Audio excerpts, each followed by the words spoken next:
అందరికీ నమస్తే, welcome to our channel. Journalist Sai అనే వ్యక్తి ఒక పేటీఎం వ్యక్తి అని చెప్పేసి మరి గతంలోనే విజయసాయి రెడ్డి గారు ప్రస్తావించడం జరిగింది. అయితే అది ఈరోజు నిరూపితమైంది. ఎందుకు ఏమిటి అంటే మన రాష్ట్రానికి మరి మైక్రోసాఫ్ట్ అధినేత అయినటువంటి బిల్ గేట్స్ గారు రావడం జరిగింది. అయితే ఆ బిల్ గేట్స్ గారి రాకను ఉద్దేశించి ఈ జర్నలిస్ట్ సాయి అనే వ్యక్తి ఏకంగా చాలా దుర్భాషలు ఆడడం అయితే జరిగింది.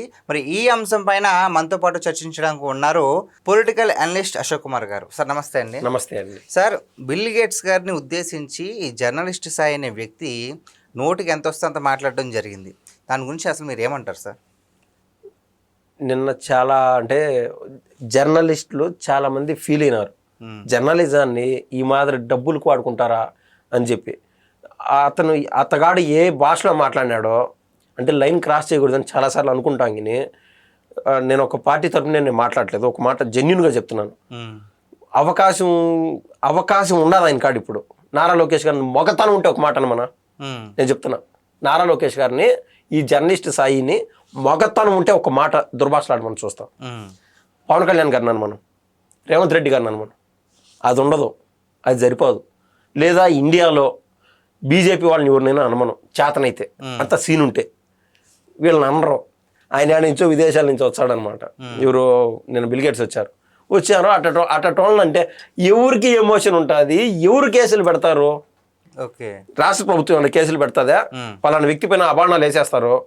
అభాండాలు వేసిందంటే ఆయన ఏమన్నాడు, ప్రపంచవ్యాప్తంగా జబ్బుల్ని పెంపొందించేదానికి ఈయన కృషి చేసినాడంట.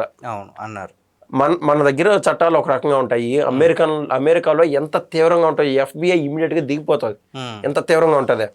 అసలు కరోనా సమయం అప్పుడు అల్లాడిపోయినారు జనాలు. ఒక వ్యాక్సిన్ అని చెప్పి ఇండియానే ఒక మార్గదర్శకాలు చూపించింది ఆ రోజున. అట్టాడిది ఆయన అంట ఏమన్నా సినిమాటిక్ జర్నలిజం చదువుకోండి, జర్నలిస్ట్గా ఉండి అటువంటి మాటలు ఎట్ట మాట్లాడుతున్నాడు ఆల్రెడీ ముందే తెలుసు. మీరు అన్నట్లు విజయసాయి రెడ్డి గారు ఆయన అన్నారు, నేనే పాలేరుని రా స్వామి. ఓపెన్గా చెప్తున్నాడు విజయసాయి రెడ్డి గారు, నేనే పాలేరుని, నేనే పెద్ద పాలేరుని అనుకున్నాను, నన్ను మించిన పెద్ద డ్రామా ఆర్టిస్ట్ లాగా ఉన్నావే నువ్వు జర్నలిస్ట్ సాయి అని చెప్పి ఆయన ఓపెన్గా అన్నాడు. ఆ మధ్యాహ్నం అడిగింది విజయసాయి రెడ్డి, నేను ఇంకా A2 A3 A100 దాటిపోయింది, నేను A2000లో కూడా ఉన్నాను. ఇట్లా జర్నలిస్ట్ సాయి ఇలాంటి వాళ్ళు ఈ మాత్రం సోషల్ మీడియాలో వీడియోలు చేస్తా ఎగబాగుతా జగన్ అన్న కాడికి దగ్గర చేరిపోయినారు. సరే చేరిపోయినారు ఎంతమంది. ఇప్పుడు కారుమూరి వెంకటరెడ్డి ఉన్నాడు, ఆయనకు ఒక లైన్ ఉన్నది, సాక్షిలో మాట్లాడతాడు, పలానా మాట్లాడతాడు, జగన్మోహన్ రెడ్డి కోసం ఆ ముక్కు చెవులన్నీ కోసుకుంటాడు, పర్లేదు. ఆ పలానా నాగార్జున అనే వ్యక్తి ఉన్నాడు, నాగార్జున యాదవ్ అనేటువంటి వ్యక్తి, అతను మాట్లాడతాడు, ఈ పాషా అనేటువంటి వ్యక్తి మాట్లాడతాడు, ఇంకా KS ప్రసాద్ మాట్లాడతాడు. ఒక లైన్ ఉన్నది. వాళ్ళు భుజాన ఇది శాల్వా, అది వైసీపీ కప్పుకునే కూడా ముద్ర చేశారు. కానీ ఈయన ఉన్నాడే, ఈయన సాయి, అబ్బా అంత మౌనత వ్యక్తి. ఒరే అసలు ఒక 3 నిమిషాలు వీడియో లేదా 2 నిమిషాలు చేస్తాడు. ఆ 2 నిమిషాలు పేపర్ పట్టుకొని పట్ట ట్రంప్ వెళ్ళాడంట, చేశాడంట, ఎగ్జాక్ట్ చదువుతాడు. అంటే ఏందంటే ఉండి కూర్చొని వేరే వ్యాపకాలు ఏమి ఉండవు. నాకు ఒకవేళ ఈ వీడియోలు చేసిన తర్వాత నాకు ఏదో బతుకు తెరువు కోసం ఏదో చేసుకుంటా ఉంటా, నా పనులు నాయి. ఆ మాదిరి ఏమి లే, వెరీ కూల్. ఇంతకంటే డబ్బులు సంపాదించేటువంటి మార్గం మరొకటి ఉండదు. ఒక పక్క యూట్యూబ్లో డబ్బులు వచ్చినాయి, మరో పక్క వైసీపీకే సోషల్ మీడియాలో తల్లో 4 మాత్రం వ్యవహరిస్తున్నాడు ఈ యొక్క మనం చెప్పేటువంటి జర్నలిస్ట్ సాయి. అంటే సాయి రెడ్డి సాయి అనేది ఇది నాకు దానివల్ల నేను తడబడుతున్నాను. ఆయన మాదిరి నేను చూసి చదివేటువంటి నాకు ఆ విసులుబాటు లేదు. ఒక తడబాటుకే తడబాటు అంటున్నారు, ఏం చేసేది? ఆ మాదిరి ఉన్నది కథ ఈ సాయి వ్యవహారం. అంటే ఈయన జర్నలిస్ట్గా మారిందంటే యూట్యూబ్ పెట్టే స్టార్టింగ్లో పవన్ కళ్యాణ్ గారికి సపోర్ట్గా వీడియోలు చేస్తూ ఫాలోవర్స్ని పెంచుకుని ఆ తర్వాత 2019 ఎన్నికల్లోనే మరి పవన్ కళ్యాణ్ గారిని వ్యతిరేకిస్తూ వీడియోలు చేయడం స్టార్ట్ చేశారు.